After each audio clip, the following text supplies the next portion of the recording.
रिजवान आज पहला जो है वो उनका मैच था, एज ए कैप्टन टीम को लीड कर रहे थे।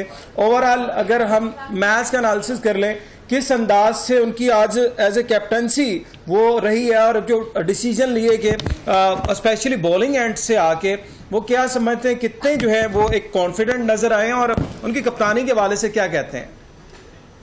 मेरा ख्याल कि captain well as a captain उसके चेंजेस बड़े वैल्यूएबल थी। देखें वो उस वक्त बॉलरों को लेके आया और उन्होंने आते ही आउट कर दिए। देखें बड़ी बात सारी ये है कि कप्तानी उसने बहुत अच्छी की है।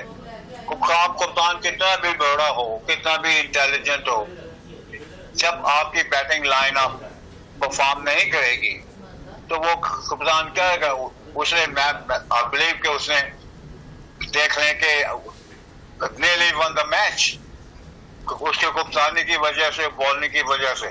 अनफॉर्चुनेटली प्रॉब्लम सर ये है, उसको मौका मिला है, he proven so far in this match कि is a good captain, thinking captain है। और देखें ये भी देखें कि ये बातें भी करता है लोगों के साथ जाके, उसको बताता भी है, खबर भी करता है और अपना वो busy himself in the field. जो कप्तान अपने आप को बिजी रखेगा वो इधर उधर देखेगा, फील्डिंग की तरफ देखेगा, इशारा करेगा और बॉलर के पास भी जाके बात करेगा। सो इसका मतलब ये हुआ कि he knows which about cricket.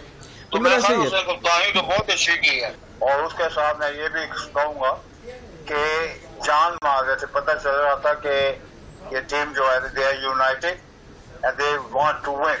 उसमें हंगर नजर आ रही थी बॉलिंग और फील्डिंग में। थोड़ी सी ग्राउंड फील्डिंग हमारी पूर थी, बट एक्सलेंट कैच जो हमने लिए है, एक्सलेंट कैच बिन टेकन। तो क्रिकेट में ऐसा होता है, लेकिन अनफॉर्चुनेटली जो हमारी बैटिंग लाइन है उन्होंने कोई अच्छी परफॉर्मेंस की। उसकी वजह भी सिंपल सी है, विकेट थोड़ी सी फास्ट थी, गेंद ऊंचा था। अगर आप ओवरऑल निकाल के देखें तो they was hurrying up to play shot. बिल्कुल ठीक है। अच्छा इलियास साहब, जिस तरह आप भी कह रहे हैं, बैटिंग में हमेशा पाकिस्तान जो है वो प्रॉब्लम का शिकार रहा है। स्पेशली अगर टॉप ऑर्डर से शुरू कर लेते हैं, साइम अयूब और अब्दुल्ला शफीक मुसलसल चांसेस दिए जा रहे हैं, पाकिस्तान टीम के साथ मौजूद हैं और लेकिन अभी तक जो है एक क्लिक नहीं कर पा रहे हैं। क्या वजह है कि प्रेशर इस तरह का आ जाता है इंटरनेशनल खेलते हुए कि आप मतलब इतने दबाव में होते हैं कि बड़ी इनिंग से नहीं खेल पा रहे अभी तक?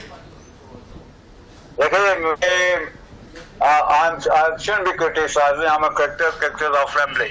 लेकिन मुझे ये नहीं पता चल रहा साइम अयूब वनडे का बैट्समैन है, 2020 का कि टेस्ट मैच का। अभी तक तो अनफॉर्चुनेटली उसकी परफॉर्मेंस नहीं है। May be selector have faith in it. तो जब सिलेक्टर का फेथ होता है तो उसमें उस बच्चे में कुछ ना कुछ तो जरूर होता है।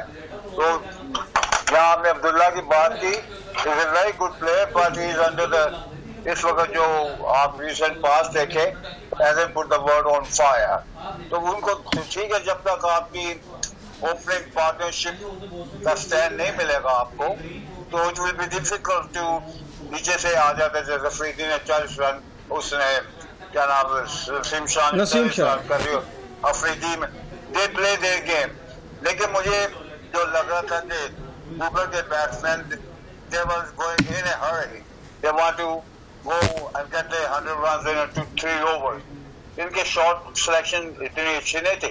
लेकिन लेट्स बी फेयर, बहुत से लोग मुझे कह रहे थे कि पाकिस्तान को बड़ी मार पड़ेगी, लेकिन मैंने यही कहा था कि विकेट डिफरेंट है और मेलबर्न की पिच में थोड़ी सी लाइट भी होती है, पर्थ की तरह इतनी फास्ट नहीं होती जितना पर्थ होती है।